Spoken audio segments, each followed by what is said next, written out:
जय श्री कृष्णा। आप सभी को उत्पन्ना एकादशी की ढेरों शुभकामनाएं।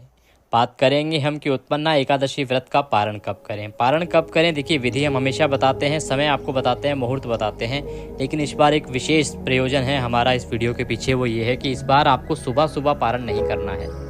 हमने देखा है कि अक्सर ऐसा ही होता है कि व्रत के अगले दिन सूर्योदय के साथ ही पारण का समय भी आरंभ हो जाता है, परंतु इस बार जो एकादशी है ना, उस पे आप सूर्योदय के साथ ही पारण नहीं कर सकते। आपको थोड़ा इंतजार करना पड़ेगा और उसके पीछे बहुत ही ऑथेंटिक कारण है जो शास्त्रों में वर्णित है। अगर आपने सुबह सुबह व्रत का पारण किया तो वह व्रत पूरा नहीं माना जाएगा, क्योंकि व्रत को पूरा करने की एक अवधि होती है।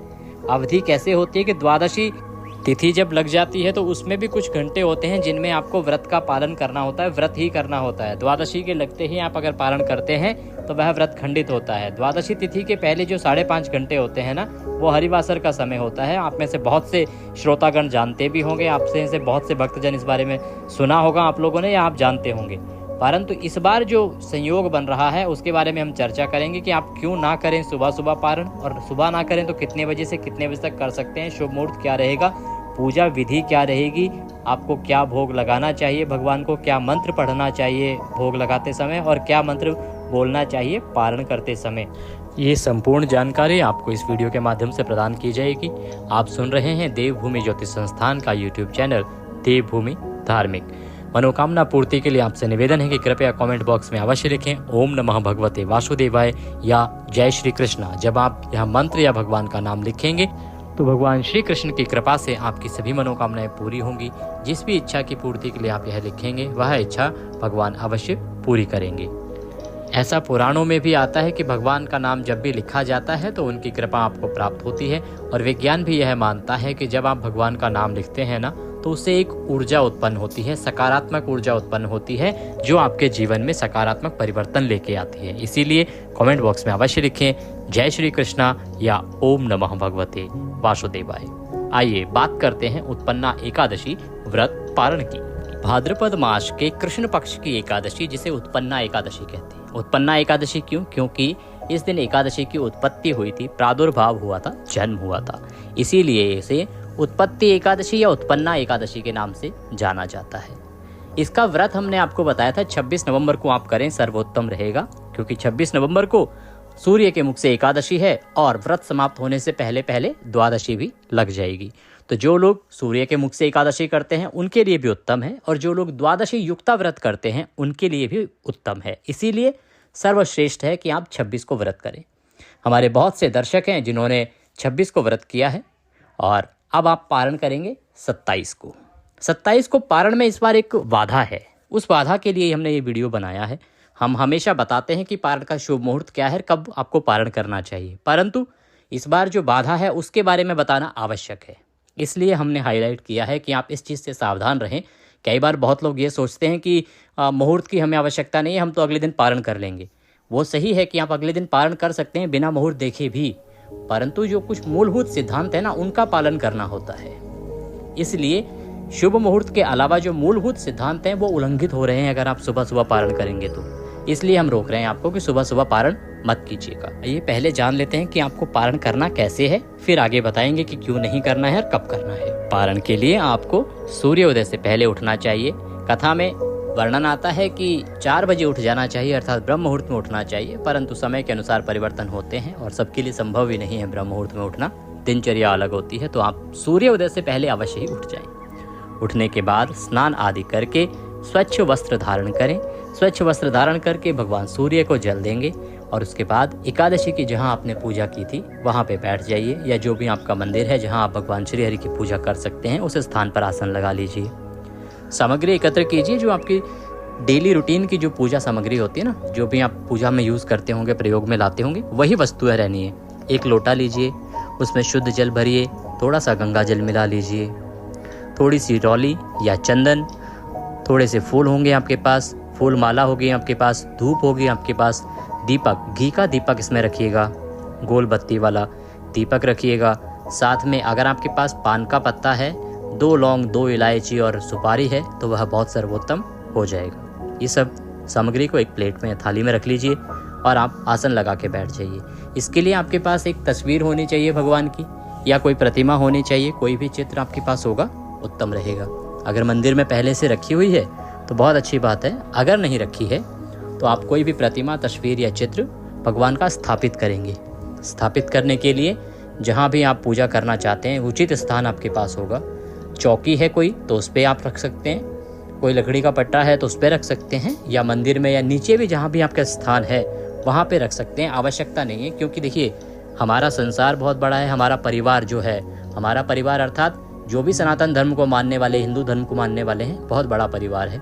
किसी के पास कुछ सुविधाएं हैं, किसी के पास कुछ सुविधाएं नहीं हैं। तो हमारा यहाँ से एक ही तात्पर्य होता है कि हम वह बताएं जो सभी पालन कर सकें। तो आपके पास अगर कुछ नहीं भी है, आप ज़मीन में भी भगवान की तस्वीर रखना चाहते हैं, वहीं रख के पूजा करना चाहते हैं, कुछ अनुचित नहीं होगा। उसका भी विधान हम आपको साथ में बता देते हैं। देखिए, गंगाजल युक्त जो जल है ना, उससे पहले उस स्थान पर छींटे दीजिए, उस स्थान का पवित्रीकरण हो गया। अब भगवान को जब भी हम रखते हैं, बिठाते हैं, तो पहले आसन देना होता है। तो आप आसन के रूप में कुछ फूल वहाँ पर बिखरा दीजिए, जो भी पुष्प हो आपके पास, जो भी आपके पास उपलब्धता हो। अगर कोई स्मॉल टाउन से है, रूरल से है, गांव से है, देहात से है, तो हर जगह कुछ ना कुछ फूल तो मिल ही जाते हैं। वो फूल वहाँ पर श्रद्धा भाव से आसन के रूप में भगवान के लिए बिखरा दीजिए, और उसके ऊपर भगवान की तस्वीर होगी या चित्र होगा या कोई मूर्ति, प्रतिमा होगी, उसको वहाँ पर रख दीजिए। अब हम पूजा करेंगे। पूजा के लिए पंचोपचार विधि हम अपनाएंगे। पंचोपचार विधि जो शास्त्रानुसार है, शास्त्रों में इसका वर्णन है, परंतु ये विधि वो है जिससे कि सामान्य जन भी पूजा कर सकता है। ये हर किसी को समझ आने वाली विधि है और इसमें मंत्रों की आवश्यकता नहीं है। आप केवल जब भी इस क्रिया को करें तो एक ही मंत्र प्रयोग में ला सकते हैं, वो होगा ओम नमः भगवते वासुदेवाय। चलिए पूजा आरंभ करते हैं। सबसे पहले अपने हाथ धो लीजिए। हाथ धोने के बाद अपने हाथ में जल लीजिए, जल आचमनी करिए, वो जल पी लीजिए। उसके बाद पुनः हाथ धो लीजिए, अपने आप को तिलक कीजिए। आपके पास मौली होगी जो हाथ में बांधते हैं, तो वह मौली अपने हाथ में बांधिए। अब आप पूजा करना आरंभ करेंगे। पूजा करने के लिए सबसे पहले भगवान को पाद्य अर्घ आचमनी अर्पित करते हैं। तो उसके लिए अब भगवान को 3 बार जल से छींटे दीजिए। जो लोटे में जल भर के रखा है ना, जिसमें गंगा जल भी मिला के रखा होगा, उससे 3 बार छींटे देंगे, वो होता है पाद्य अर्घ आचमनी। इसके बाद हम पंचोपचार पूजा में भगवान को तिलक लगाएंगे। तिलकम तिलकांते अक्षतम पांतु, अक्षत लगाइए, चावल लगाइए। पुष्पाणि पांतु, पुष्पाणि पांतु अर्थात पुष्प अर्पित कीजिए। फूलों की अगर आपके पास माला है ना, तो फूलों की माला पहनाइए। ये सब करते समय आपको कोई मंत्र ना आता हो, केवल बोलिए ओम नमः भगवते वासुदेवाय।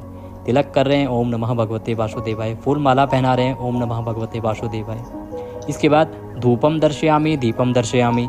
धूप दिखाइए, धूप जलाई होगी आपने, धूप हमने आपको लाने को बोला है, तो धूप दिखाइए भगवान को। धूप दिखाने के बाद दीप दिखाइए। दीपक में एक बात हम आपको बताना चाहेंगे कि दीपक जो है ना, वो या तो शुद्ध देसी घी का होना चाहिए, शुद्ध देसी घी का। शुद्ध देसी घी आपके पास नहीं उपलब्ध हो, या हर किसी के लिए ज़रूरी भी नहीं है कि आप अफोर्ड कर सके, किसी को परेशानी हो, इतने पैसे नहीं खर्च कर पाता हो, क्योंकि समाज में भिन्न भिन्न प्रकार के लोग हैं, सभी की अलग अलग ज़रूरतें हैं, तो आप तिल के तेल का दिया भी जला सकते हैं। हमने देखा है बहुत सारे लोग हैं, बहुत सक्षम होते हैं, परंतु वो कौन सा घी लेके आते हैं? पूजा पाठ वाला घी। पूजा पाठ वाला घी कोई घी आता ही नहीं है, वो केवल पैसे बचाने का एक तरीका है।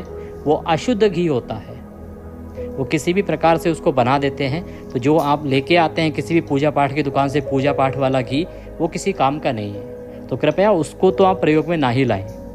या तो आप शुद्ध घी आप प्रयोग में लाएं, वो आपके पास नहीं है तो उससे बेहतर है कि आप तिल का तेल का दीपक जलाएं।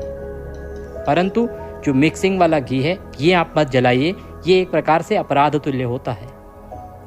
आइए अब बात करते हैं। दीपक आपने धूप दिखा दिया, दीप दिखा दिया। मुखमोजनार्थम नैवेद्यामि, इसमें अब हम नैवेद्य अर्पित करेंगे। नैवेद्य में क्या, आपके पास कोई मिठाई है तो वह भगवान को अर्पित कीजिए। फल अगर कोई है तो फल अर्पित कर सकते हैं, फल नहीं है तो आप मिश्री के कुछ दाने भगवान को नैवेद्य के रूप में अर्पित कर दीजिए। उसके बाद पूंगी फल। पूंगी फल में एक पान का पत्ता लीजिए, पान के पत्ते में 2 लौंग, 2 इलायची और 1 सुपारी रखिए, उसका बीड़ा बना दीजिए।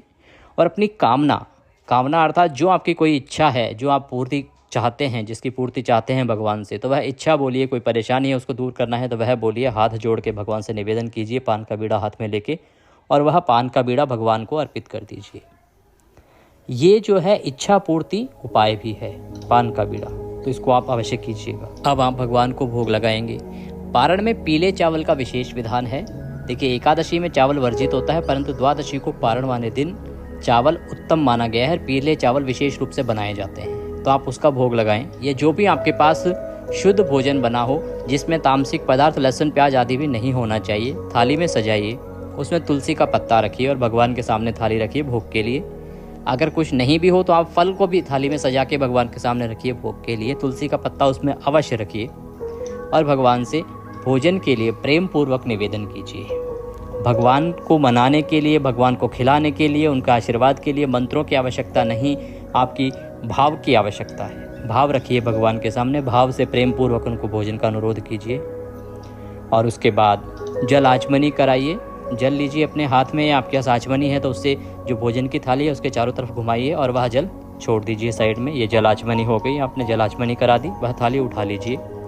अब आता है अंतिम पड़ाव पूजा का, जिसे हम कहते हैं पुष्पांजलि। ये आपको प्रत्येक पूजा में करनी ही चाहिए।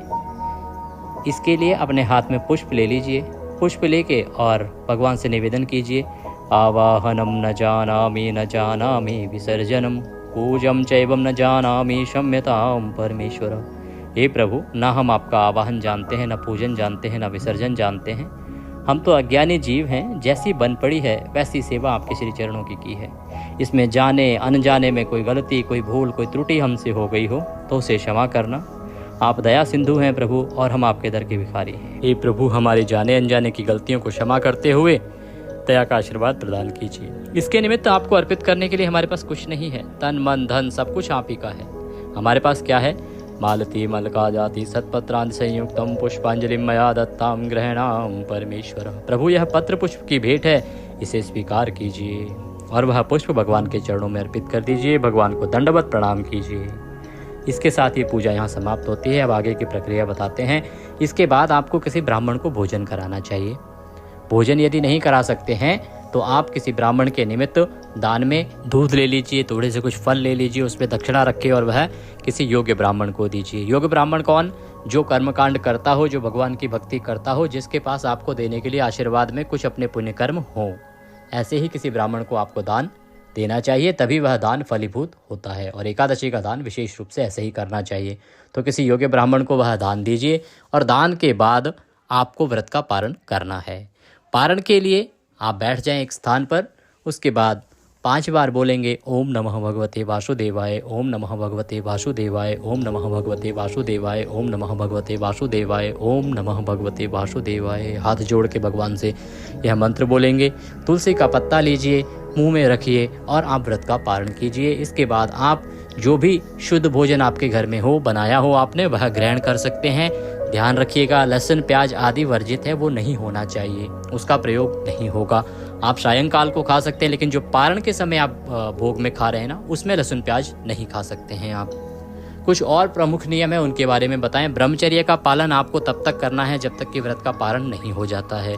बहुत से लोग हैं जो सवाल करते हैं, बहुत बार हमने पहले भी आपको समझाया है कि एकादशी के व्रत में नियमों का पालन बहुत आवश्यक है। बहुत अधिक फलदायी है ये व्रत, इसीलिए बहुत अधिक नियम भी हैं इस व्रत में।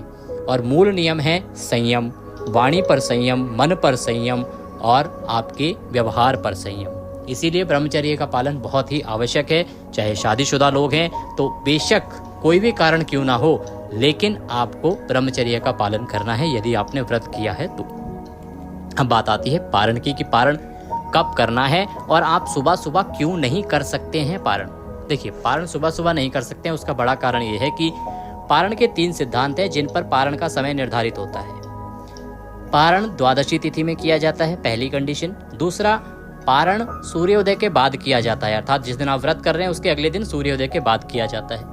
और तीसरी कंडीशन होती है कि द्वादशी तिथि के 5.5 घंटे निकल जाने चाहिए, क्योंकि 5.5 घंटे जो होते हैं द्वादशी तिथि के पहले, वो होते हैं हरिवासर का समय। एकादशी समाप्त हो गई, द्वादशी तिथि लग गई, उसके 5.5 घंटे पारण के लिए उपयोगी नहीं है, क्योंकि वो 5.5 घंटे भी व्रत में ही गिने जाते हैं, उसके बाद ही व्रत पूरा होता है। तो इस बार जो परेशानी है वो ये कि इस बार द्वादशी तिथि क्योंकि ही सुबह 4 बजे, पौने 4 बजे रही है, तो सुबह सुबह जब सूर्योदय होगा तो द्वादशी तिथि जस्ट लगी होगी और हरिवासर का समय चल रहा होगा। इसीलिए सुबह सुबह आप पारण नहीं कर सकते हैं, अन्यथा जो व्रत है वो खंडित ही होगा। इसीलिए अब बताते हैं शुभ मुहूर्त क्या है, या अगर शुभ मुहूर्त से पहले करना है तो क्या कर सकते हैं। देखिए, एकादशी जो व्रत है उसका पारण 27 को शुभ मुहूर्त रहेगा 1:20 से और 3:20 तक का, ये शुभ मुहूर्त है। मान लीजिए आप लोग बहुत अधिक समय तक भूखा नहीं रहना चाहते हैं या नहीं रह सकते हैं, तो 10:15 के बाद आप पारण कर सकते हैं, लेकिन उससे पहले नहीं कीजिएगा, क्योंकि वो मूलभूत सिद्धांतों के विपरीत हो जाएगा। इसीलिए 10:15 के बाद आप पारण कीजिएगा, और उत्तम मुहूर्त अगर आपको देखना है तो 1:20 से और 3:20 के बीच में कर सकते हैं। ये थी जानकारी पारण के बारे में। वीडियो अच्छा लगा हो तो अपनी राय अवश्य दीजिएगा, कमेंट बॉक्स में लिखिएगा जय श्री हरि या ओम नमः भगवते वासुदेवाय। भगवान श्री हरि आपकी सभी इच्छाएं पूरी करेंगे, आपकी मनोकामना अवश्य पूरी होगी। चैनल पर नए हैं तो सब्सक्राइब कर लीजिए, क्योंकि ये देवभूमि ज्योतिष संस्थान का चैनल है। यहाँ पर जो भी जानकारी दी जाती है वो पंचांग और ज्योतिष शास्त्र पर आधारित होती है। वर्षों के अनुभव के आधार पर बातें बताई जाती हैं। इसीलिए ये किसी यूट्यूबर का चैनल नहीं है। यहाँ पे कोई भी जानकारी ऐसे ही नहीं परोस दी जाती है। जो तथ्य कहते हैं, शास्त्र कहता है, पंचांग कहता है, वही बताया जाता है। इसीलिए चैनल के साथ जुड़ जाइए ताकि सभी सही जानकारियाँ समय से आपको प्राप्त होती रहें। भगवान सबका कल्याण करें। जय श्री कृष्ण।